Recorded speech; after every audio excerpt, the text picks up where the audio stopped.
crise a atteint un niveau incalculable. Venir jusqu'ici, dans l'enceinte de l'École nationale de police, était une épreuve en soi. La zone entière vivait sous la menace des gangs armés. Et chaque déplacement ressemblait à un combat.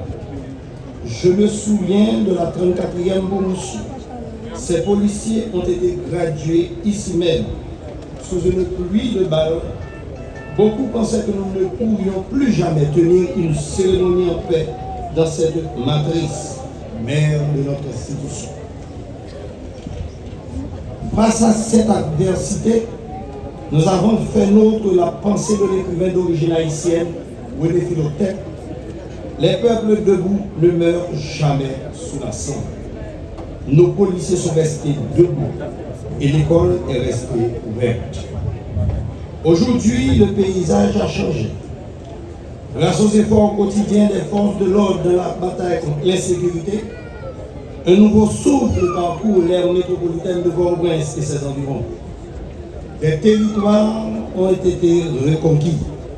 La preuve la plus éclatante est que nous avons pu célébrer la fête du travail et la fête du drapeau au Palais national, Champ de Mars, dans le calme et la sérénité. Cela paraissait totalement impossible il y a encore quelques mois. Mesdames, Messieurs, permettez-moi de souligner quelques faits révélateurs de la marche et l'effectif de la PNH de sa lutte pour restaurer la sécurité sur l'ensemble du territoire national.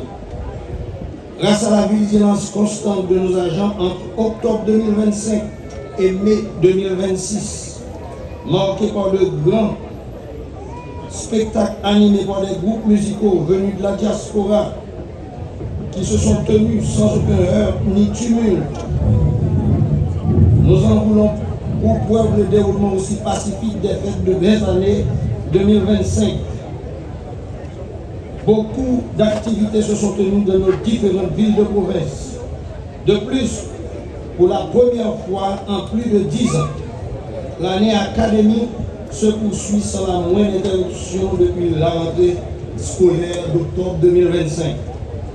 À cela s'ajoute la réussite éclatante des festivités carnavalesques et la ferveur des célébrations pascales qui se sont déroulées dans le calme, la paix et la sérénité. De février à mai, nos forces n'ont pas relâché la pression. Des opérations musclées ont été menées au centre-ville de Port-au-Prince, à Carrefour-Feuille, à Martissan, dans la plaine du cul-de-sac, à Seguin, à Kescoff et jusque dans l'Artibonite, notamment à l'Esther et d'autres endroits que je n'ose citer pour ne pas être trop long. Ces efforts constants ont permis des progrès tangibles, arrachés au prix de sacrifices considérables. Des espaces universitaires qui semblaient perdus, livrés aux gangs depuis des mois, des années, je dirais, ont été libérés et sécurisés, tels que la faculté des sciences, l'IERA, l'unité. Chaque bâtiment repris, chaque rue reconquise, marque un recul imposé aux groupes armés et un gain concret pour le retour à l'ordre public. Ces opérations illustrent la force des efforts conjugués entre les FADH, la FSG, les policiers administratifs et les agents de différentes unités spécialisées comme CART, SWAT, UTAC, Task Force, UDMO, SEMO, BLVV, BRI, BLTS et EPIN. Nous saluons aussi l'engagement de la Polifond, de la Politour, de la Garde-Côte, de la police communautaire, ainsi que tous ceux dont les noms ne sont pas ici cités. Ils sont pluriels, ils sont nombreux, mais tous et toutes animés d'une seule et unique volonté, la patrie avec tout, Haïti. Parallèlement, la montée en puissance de nos effectifs se poursuit grâce à une formation intensive et modernisée qui élève sans cesse le niveau de professionnalisme, de réactivité et de maîtrise tactique de nos agents. Cette dynamique de reconquête de l'amélioration continue redonne à la population l'espoir de rendre meilleur et renforce jour après jour la confiance profonde de la nation envers une police qui se bat, progresse et qui tient ses promesses.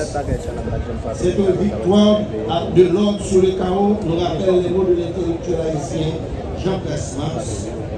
Nous n'avons de chance de survivre que si nous décidons de nous acquitter à nos terres par toutes les racines de notre énergie. C'est cette énergie collective qui libère nos rues, nos quartiers et nos villes aujourd'hui. Ces résultats ne sont pas le fruit du hasard. Ils sont nés d'une vision claire, portée par une stratégie méthodique et déterminée. Nous voulons remercier nos partenaires internationaux. C'est de cette vision qu'est né le programme P4000, qui devient actuellement P4000+, un plan conçu pour renforcer massivement l'effectif de la police nationale. La première cohorte constituant la 35e promotion a été déjà graduée et déployée sur le terrain. À cet effet, je tiens à exprimer la profonde et sincère gratitude de la police nationale d'Haïti envers nos partenaires internationaux tels que les États-Unis, le Canada, l'Union européenne, l'OEA et tant d'autres que je n'ose ajouter pour ne pas faire de cette liste trop longue.